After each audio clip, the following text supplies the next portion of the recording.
Hello everyone, आज है 29 अगस्त और आज इस वीडियो में हम बात करने जा रहे हैं आलोक इंडस्ट्रीज के बारे में। देखिए, आलोक इंडस्ट्रीज के शेयर में फिर से गिरावट आई है, फिर से 19 रुपए के आसपास ये शेयर पहुंचा है। और वीडियो में हम डिस्कस भी करेंगे कि जिस रेंज में है, क्योंकि डेफिनेटली मैंने पहले भी कहा था कि 18 और 19 का जो लेवल है वो बाइंग के लिए काफी इंटरेस्टिंग रहेगा, वो भी शॉर्ट टर्म के लिए। अगेन, मैं लॉन्ग टर्म के लिए इसको प्रीफर नहीं कर रहा हूं, क्योंकि लॉन्ग टर्म के लिए फंडामेंटली उतना स्ट्रांग नहीं है, लेकिन शॉर्ट टर्म में कई बार ऐसे मौके आए हैं जहां पर 18 और 19 का जो रेंज रहा है वो बाइंग के लिए अच्छा रहा है। और जब भी 25 रुपए के ऊपर गया है, बढ़िया प्रॉफिट बुकिंग भी आई है। तो वीडियो में हम डिस्कस भी करेंगे कि अभी जिस रेंज में ये ट्रेड कर रहा है वहां से मौके बन सकते हैं कि नहीं। तो वीडियो को शुरू करूं उससे पहले अगर आपने अभी तक चैनल को सब्सक्राइब नहीं किया है तो प्लीज अभी इसे सब्सक्राइब कर लीजिए, क्योंकि आगे भी बहुत सारे वीडियोस हैं जो आपको काफी ज्यादा हेल्प करेंगे। तो 19 रुपए का शेयर है आलोक इंडस्ट्रीज का। गिरावट आज जरूर आई है और एक महीने में देखे तो 2.5% की गिरावट है। 20 रुपए के ऊपर था, टूट के पहुंचा 19 पर, फिर से भागा 20 पे गया, फिर से टूट कर अब 19 के आसपास जाने की दोबारा कोशिश कर रहा है। लेकिन एक साल का ग्राफ काफी इंटरेस्टिंग है। आप देखोगे तो तेजी बनी, जैसे कि मैंने पहले भी कहा था कि जब भी 18 से 19 के रेंज में आया है बढ़िया मौका बना है बाइंग का, लेकिन जब भी ऊपर गया है प्रॉफिट बुकिंग के मौके बने। और कई बार मैं इसके बारे में वीडियो बना भी चुका हूं। आप अगर 5 साल का ग्राफ देख लो तो क्लियर पता चलेगा। ये जो लाइन दिख रही है 20 रुपए वाली, जो लाइन आपको यहां पर दिख रही है, जब भी गया है तेजी आई है, फिर गया है, फिर तेजी आई है, फिर गया है, फिर तेजी देखने को मिलेगी। और कई बार मैंने यहाँ पर स्विंग ट्रेडिंग करी भी है और कई बार मैंने ये बताया भी है। और अगेन, हाँ, हालांकि मेरा रिस्क लेने का एपेटाइट अलग है, आपका अलग हो सकता है। ऐसा जरूरी नहीं है कि हर बार 18-19 पे सपोर्ट बना तो आगे भी बनेगा।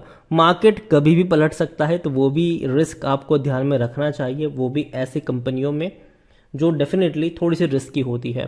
आलोक इंडस्ट्रीज की अगर हम बात करें तो टेक्सटाइल से जुड़ी हुई कंपनी है। प्रोडक्ट की अगर हम बात करें तो होम टेक्सटाइल से लेकर पॉलिएस्टर से लेकर कई सारी प्रोडक्ट ये बनाती है। येन से लेकर फैब्रिक से लेकर कई सारी चीजें ये कंपनी बनाती है। शॉपिंग बैग से लेकर हैंकर चीफ तो देखने को मिलते हैं इनकी प्रोडक्ट। डेफिनेटली कंपनी के रेवेन्यू में बढ़िया उछाल आया, लेकिन कंपनी अभी भी लॉस में है। इसके अलावा हाल फिलहाल में ही अभी हम सब जानते हैं कि 15 अगस्त का दिन गया था, हर घर तिरंगा कैंपेन चला था। ऐसे में जो नेशनल फ्लैग है अपना, उनकी जो मैन्युफैक्चरिंग थी वो काफ़ी ज़्यादा बढ़ गई थी। और ऐसे में कुछ कंपनी को फ़ायदा भी हुआ। जैसे कि आप देख सकते हैं कि the union government had erase restriction on flag making, allowing machine made and polyester flag to be manufactured to make campaign success. उसमें कंपनीज लाइक आलोक इंडस्ट्रीज, ठीक है, Madhuban creation, jet enterprise, other manufacturers who produce flag in bulk, a significant growth in the order. क्योंकि सरकारी company, मतलब सरकार से ही कई सारे ऑर्डर मिले थे, सरकारी डिपार्टमेंट से कई सारे ऑर्डर्स मिले थे इनको। हम सब जानते हैं कि कितने बड़े पैमाने पर राष्ट्रीय ध्वज का डिस्ट्रीब्यूशन हुआ था, ठीक है। और ये वो कंपनी है जो इसको बनाती थी, ठीक है। आप यहां पर देख सकते हैं कि Deepak Naik, the owner of advertising flag, said that they have seen 50% increase in order. The company is selling 2000-3000 large size flag every day, a significant increase. तो ये कह सकते हैं कि बहुत बड़ा इंक्रीज भी था। And textile department of Maharashtra government has place order for 2 crore flag with the company. और ये कहना है आलोक इंडस्ट्रीज का, 2 करोड़ फ्लैग्स का ऑर्डर, 2 करोड़। आप समझ रहे हो कितना बड़ा अमाउंट होता है ये। तो डेफिनेटली आप कह सकते हो कि आने वाले दौर में जब आप देखोगे नेक्स्ट क्वार्टर के रिजल्ट्स में, तो आलोक इंडस्ट्रीज के रिजल्ट्स आप अच्छे एक्सपेक्ट कर सकते हो। मिड कैप शेयर है ये, 9,655 करोड़ के आसपास का इसका मार्केट कैप है। वॉल्यूम अगर देखें तो बहुत कम है, 20 लाख से भी कम का इसका वॉल्यूम देखने को मिल रहा है। आलोक इंडस्ट्रीज कंपनी के जो रेवेन्यू है वो 2000 करोड़ के आसपास के हैं क्वार्टरली, जो कि मेरे हिसाब से बहुत अच्छे हैं, क्योंकि इससे पहले कंपनी का जो रेवेन्यू था ये 1000 से 1200 करोड़ का था क्वार्टरली अगर हम देखें तो। लेकिन कंपनी लॉस में है। इवन जून में 140 करोड़ का लॉस हुआ है, जो कि ज्यादा है, क्योंकि इससे पहले मार्च में 26 करोड़ का लॉस था। तो लॉसेस बढ़ गए इनके। 75% की होल्डिंग प्रमोटर के पास है, ठीक है। 1.98 एफआईएल्स, 0.03 म्यूचुअल फंड, 0.72 इंश्योरेंस कंपनी। यहां पर रिलायंस इंडस्ट्रीज, मुकेश अंबानी प्रमोटर के तौर पर है और सबसे बड़ी होल्डिंग उन्हीं के पास देखने को मिल भी रही है। आलोक इंडस्ट्रीज को लेकर अगर हम देखें तो आलोक इंडस्ट्रीज में सिर्फ 8% लोग ही है जो बेचने की बात कर रहे हैं। मेरी बेचने की सलाह नहीं है, लेकिन मैंने पहले भी कहा था कि 18-19 का जो रेंज है वो मुझे खरीदारी के लिए पसंद आता है, लेकिन बहुत रिस्की रहेगा, तो उस चीज़ को भी याद रखिए। और उसके बाद फिर ज़्यादा लालच नहीं करनी चाहिए, जब 24 से 25 रुपए की रेंज में जाए तब बेचो और भाग जाओ।